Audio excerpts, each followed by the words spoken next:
Je vais terminer par une phrase qu'il va retenir. Son orgueil va bientôt le perdre. Voilà la phrase que je veux dire. Dieu résiste aux orgueilleux, il fait grâce aux humbles. La marque, l'orgueil qu'il habite, c'est le diable en personne. Et je viens de donner une parole prophétique. Puisque lui, il parle de démonstration de puissance, je lui dis à la télévision, son orgueil va bientôt le perdre. C'est la phrase, vous allez bientôt voir. Vous me direz, mais Père Menas, comment vous l'avez su? Son orgueil va bientôt le perdre.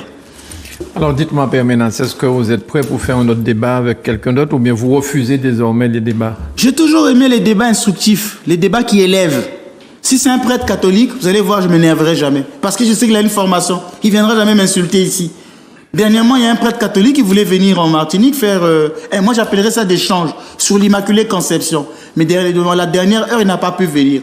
Donc, j'ouvre cette chaîne orthodoxie à des personnes qui veulent élever leur niveau.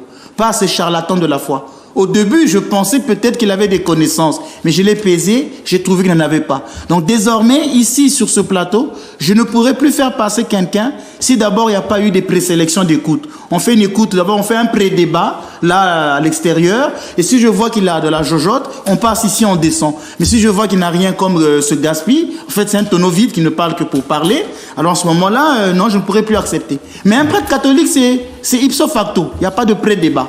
Si c'est un prêtre catholique qui veut venir partager avec moi, pas de pré-débat. Mais quand ce sont les pasteurs là, autoproclamés, même Marcelo, je lui donnerai ce qu'on appellerait un pré-débat pour que je vois s'il a le niveau. Parce que souvent, la plupart de ces sont des malades, des gens déséquilibrés mentalement. Cette recherche de la popularité, ça peut être un signe de maladie. Quand on n'a pas été assez pouponné par la maman, assez aimé, assez bercé, on va rechercher l'amour du public. Toujours là, on est forme de mégalomanie, à vouloir toujours faire le buzz. C'est un signe qui montre que cette personne est en manque d'amour, d'affectivité. Donc c'est un trouble psychologique. C'est pourquoi il faudrait toujours, même nous dans la formation des prêtres, on regarde pour voir celui qu'on va ordonner prêtre. Est-ce qu'il a un trouble affectif? Parce que s'il a un trouble affectif, c'est là où ça crée des pédophiles. Ça, je peux vous le dire aussi. S'il a un trouble affectif, ça peut créer des homosexuels. S'il a un trouble affectif, ça peut créer des gens qui sont toujours là derrière les fidèles de la paroisse à chercher de l'amour. Un prêtre doit être équilibré, comme un pasteur. Donc ces gens-là, ils souffrent de troubles affectifs pour venir dire tout et n'importe